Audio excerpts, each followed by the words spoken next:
Welcome to the 18th episode of One Line Definition of Adrija's Choice. আজকে টিনটিনের 18 নম্বর বই অর্থাৎ ক্যালকুলাসের কাণ্ড বইটাকে নিয়ে কথা হবে।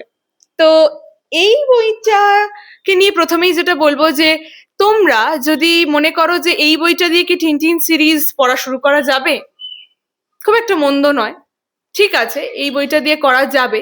টিনটিন এবং বাকি গুরুত্বপূর্ণ চরিত্রগুলো সবারই ক্যারিশমা কিন্তু ধরা পড়েছে এই বইটাতে। তবে আমি সবসময় সাজেস্ট করি যে টিনটিন সিরিজের প্রথম বই অর্থাৎ সোভিয়েত দেশে, তারপরে কঙ্গোয় টিনটিন, এই যে অর্ডারে আনন্দ পাবলিশার্স বইগুলোর পিছনে ছবিটা দিয়ে রাখে, সেই অর্ডারে যদি পড়ো তাহলে গল্পের ভেতরে যে ছোট ছোট লিঙ্ক গুলো থাকে সেগুলো কিন্তু তোমার ধরা পড়ে তোমার চোখে এবং সেগুলো তুমি বুঝতে পারো।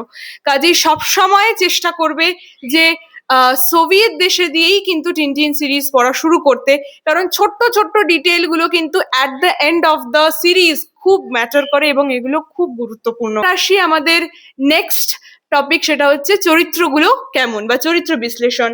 তো এই গল্পের মেইন চরিত্র হচ্ছে ক্যালকুলাস, তারপরে Tintin, captain Haddock, কুট্টুস, Johnson Ronson মানে গুরুত্বপূর্ণর মধ্যে বলবো না, তাদের একটা প্রেজেন্স আছে অনেকগুলো, মানে টিনটিন সিরিজে এই দুজন অত্যন্ত গুরুত্বপূর্ণ দুজন মানুষ, তাই এখানে গুরুত্বপূর্ণ চরিত্রের মধ্যে ফেললাম। তবে বইতে তাদের প্রেজেন্সটা কিন্তু খুবই কম এবং ইম্পর্টেন্সটাও মানে নেই বললেই চলে, জাস্ট আছে।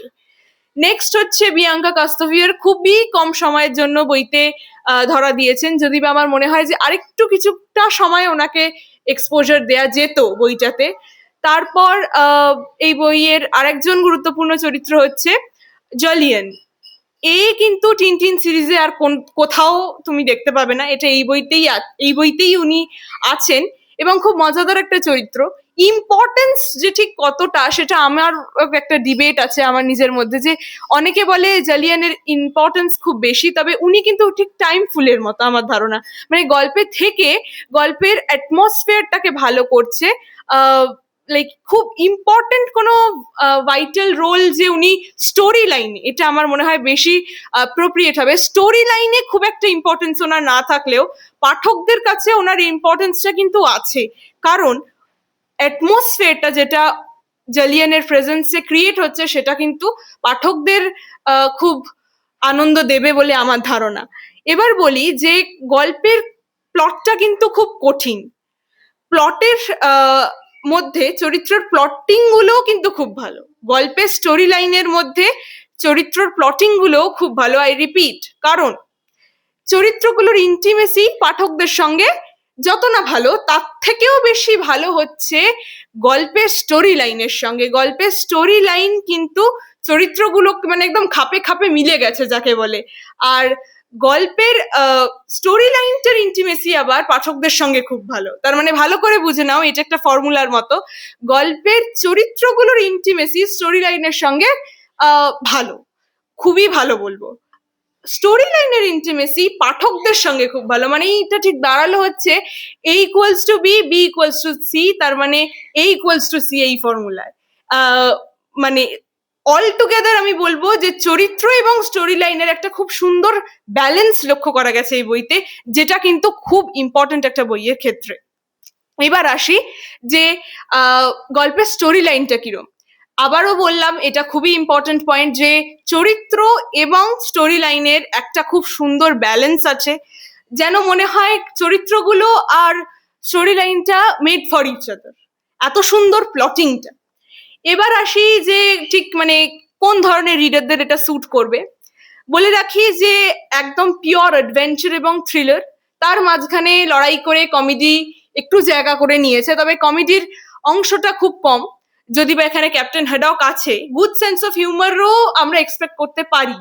মানে বাকি বইগুলোতে যেমন মানে কমেডি একটা মানে মেজর পার্ট নেয়, এই বইতে খুব সামান্য কমেডি আছে, তবে সেন্স অফ হিউমারটা কিন্তু খুব ভালো, এটা আমি বলবো। এবার আসি যেটা আমি সবার শেষে বলি, গল্পে মানে রিভিউ শেষ করি আমি এইটা বলে যে এসেন্স নষ্ট না করে বা হিন্ট যেটা বলি, আমার সবসময় শেষের পয়েন্টটা এটাই থাকে। তবে ইউনিক ক্যারেক্টারিস্টিক্সটা আমি আগে বলবো না, এবারে এই পয়েন্টটা আমি একটু এগিয়ে নিয়ে এসেছি, কারণ ইউনিক ক্যারেক্টারটা এই গল্পের কি সেটা তোমরা বুঝতে পারবে না এসেন্স নষ্ট না করে পয়েন্টটা যদি না বলি। কারণ এইভাবেই রিভিউটা করলে আমার মনে হয় তোমাদের বুঝতে সুবিধা হবে। এই বইটায় প্রফেসর ক্যালকুলাস একটা যন্ত্র আবিষ্কার করে, যেটা তোমার কাছে থাকলে যুদ্ধর পরিস্থিতিতে বা যুদ্ধ চলাকালীন তোমার একটা অ্যাডভান্টেজ হতে পারে, মানে যুদ্ধের সময় এটা একটা খুব গুরুত্বপূর্ণ যন্ত্র হয়ে উঠতে পারে। সেই যন্ত্রটা নেওয়ার জন্য বা হস্তগত করার জন্য একটা দেশ কিন্তু মানে খুব ডেসপারেট হয়ে ওঠে, এবং সেইটার ওপরেই প্রায় গল্পটা। কাজেই হিন্টটা দিয়েই দিলাম যে কিসের ওপরে গল্পটা, মানে বেসটা কি। আর ইউনিক ক্যারেক্টার হচ্ছে এইটা, যে একটা দেশ, একটা যন্ত্র কতটা ইম্পর্টেন্ট হলে একটা গোটা দেশ এবং তার ডিফেন্স সিস্টেম সেইটা নেওয়ার জন্য কতটা ডেসপারেট হয়ে উঠতে পারে, এবং তার এক্সাম্পল হচ্ছে এই বইটা। মানে টিনটিনরা যত রকম অ্যাডভেঞ্চারের সম্মুখীন হবে সবই হচ্ছে একটা দেশ কতটা ডেসপারেট হয়ে উঠতে পারে একটা যন্ত্রের পিছনে।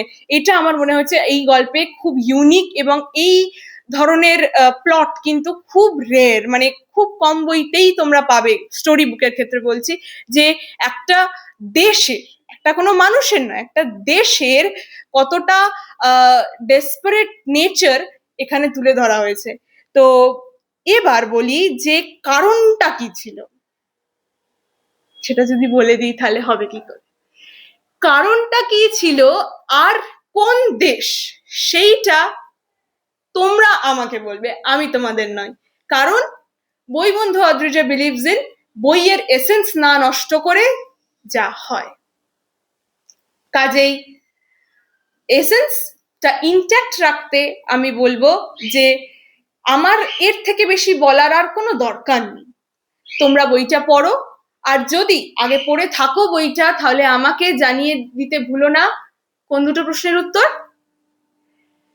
প্রথম, যে কোন দেশ ডেসপারেট হয়ে উঠেছিল এই গল্পে, আর দ্বিতীয় হচ্ছে কেন ডেসপারেট হয়ে উঠেছিল। টিনটিন সিরিজের বাকি বইগুলো, মানে 18টা বই সম্বন্ধে একটা বইও যদি তুমি জানতে চাও, তাহলে ছোট মুখে বড় কথা চ্যানেলটা ভিজিট করে নাও, কারণ এখানে ঠিক এইভাবেই বুঝিয়ে বুঝিয়ে আমি প্রত্যেকটা বইয়ের ইউনিক ক্যারেক্টারিস্টিক্স, চরিত্র আর স্টোরি লাইন ভেঙে বলেছি, এসেন্সটা নষ্ট না করে। Make sure your inner bookworm stays alive. Bye for today. দেখা হচ্ছে এপিসোড 19-এ। 24টা বই তো হয়েই আসছে, টিনটিন সিরিজও শেষ হয়ে আসছে। তবে বই পড়া কিন্তু না বই বন্ধু অদ্রিজার থামবে, আর না তোমার থামলে চলবে। এখন ইনস্টাগ্রামেও আছি, চটপট ফলো করে দাও ইনস্টাগ্রাম পেজ ছোট মুখে বড় কথা।